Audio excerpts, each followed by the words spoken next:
Bonjour à tous, chers amis, chers lecteurs, chers clients de la librairie Martin Delbert. C'est Joël Dicker qui vous parle.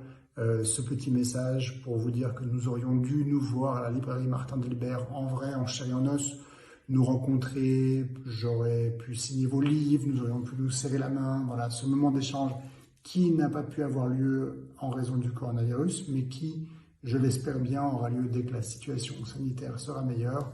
En attendant, nous nous rencontrons par cette petite vidéo qui me permet, et je vous en remercie, de répondre à vos questions. Donc merci pour cet échange virtuel qui nous permet de nous rencontrer quand même, de passer un moment ensemble, même si c'est un échange qui est indirect, mais qui évidemment sera ensuite l'occasion de nous rencontrer pour de bon chez Martin Delbert. À bientôt et portez-vous bien. Pourquoi avoir choisi de placer pour une fois votre intrigue à Genève?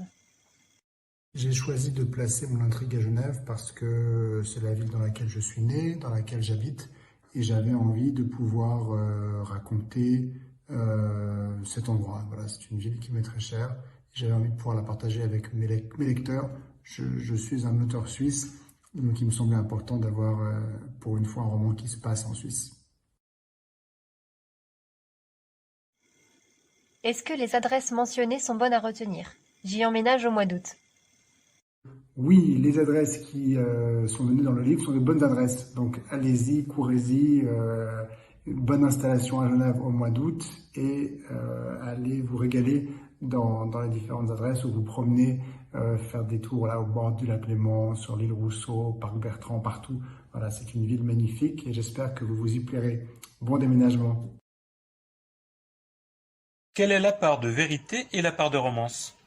Eh bien, c'est un roman, donc c'est une fiction dans l'essentiel du texte. Toute l'aventure de l'écrivain, de Macaire, de l'Ève, du meurtre que je raconte dans ce livre sont romanesques, sont de la fiction. Par contre, il y a à quelques moments des interruptions, et quelques interludes qui sont là des moments de récit, parce qu'on est dans la réalité. Ce que je raconte de mon aventure littéraire et de mon amitié avec Bernard de Fallois sont des moments de récit parce que c'est la vérité. Le reste est du roman. Pourquoi avoir choisi de vous intégrer au roman? J'ai volontairement nommé un des personnages du roman Joël, comme moi, parce que c'est un roman dans lequel il y a quelques parties de récit dans lesquelles je raconte des vrais moments entre moi, Joël, qui vous parle ici, et Bernard de Fallois. Et du coup, quand j'ai décidé d'intégrer tout ça à un roman, il m'a semblé plus cohérent d'avoir le narrateur du roman qui porte aussi le prénom de Joël, mais uniquement par cohérence entre le roman et le récit. Avez-vous déjà pensé à enregistrer votre livre audio vous-même? Comment avez-vous été impliqué dans cet enregistrement? Non, je n'ai jamais enregistré moi-même mon propre livre audio. Pourquoi? Parce que je lis très mal.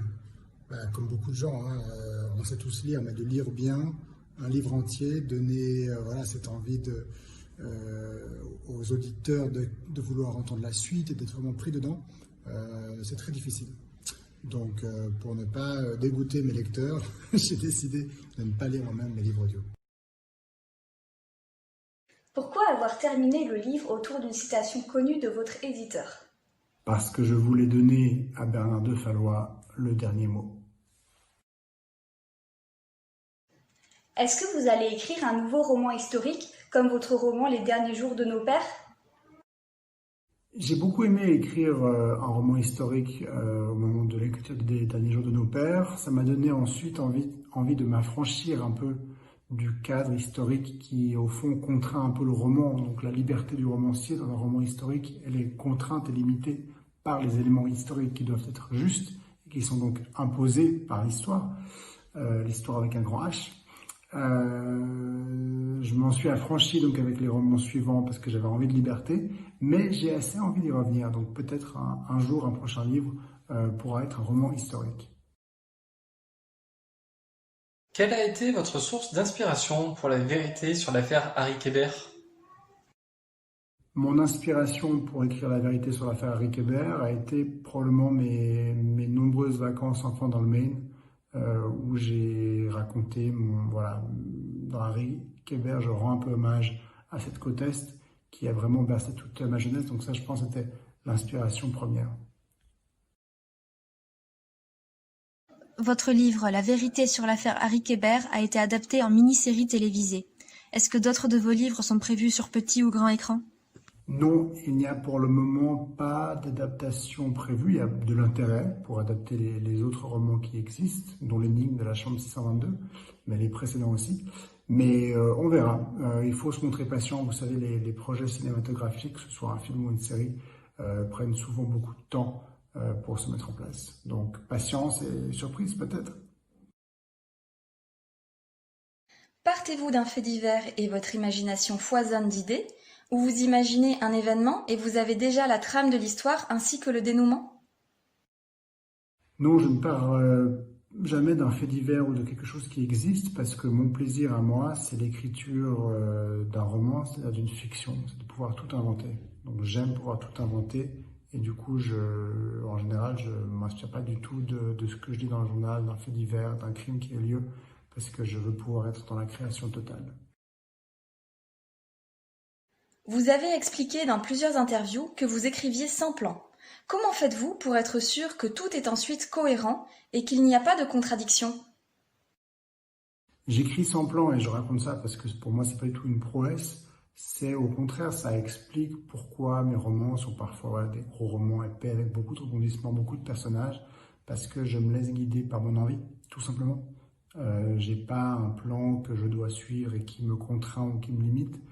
Je suis vraiment dans le plaisir de raconter ce que j'ai envie, comme j'en ai envie. Et ça, c'est quelque chose de très important pour moi. Cette liberté, elle est primordiale, hein. C'est ce qui me donne du plaisir, c'est ce qui me donne envie d'écrire des romans. Et donc, je m'y tiens. Tant que je suis dans le plaisir, je me dis que voilà, c'est que le roman va dans le bon sens. Est-ce que vous avez des auteurs préférés? Oui, mes auteurs préférés, je vous citerai Romain Gary, je vous citerai Albert Cohen, je vous citerai Philippe Roth, je vous citerai Dostoïevski, je vous citerai Jonathan Franzen aussi, Gabriel Garcia Marquez.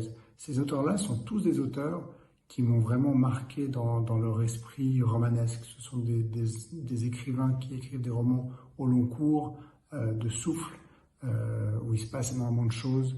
Et c'est l'écriture c'est ce genre de livre qui me plaît, qui m'a plu, mais qui me plaît toujours, mais qui m'a plu plus jeune et qui m'a donné envie de devenir écrivain moi aussi, inspiré par ces auteurs-là. Êtes-vous plutôt manuscrit ou tapuscrit? Et pourquoi? Je suis à la fois tapuscrit, c'est-à-dire tapé à l'ordinateur, et manuscrit, parce que j'écris aussi pas mal à la main. Alors le livre, quand je le rends à mon éditeur, c'est un tapuscrit. Je l'ai entièrement mis sur version informatique sur mon ordinateur, mais j'ai toujours beaucoup de cahiers avec moi dans lesquels j'écris aussi. Et il m'arrive d'écrire à la main. C'est un rapport, je trouve, plus direct. On est directement dans l'esprit. On écrit directement à la main, j'aime beaucoup, alors que le clavier est quand même un intermédiaire entre votre esprit et votre texte.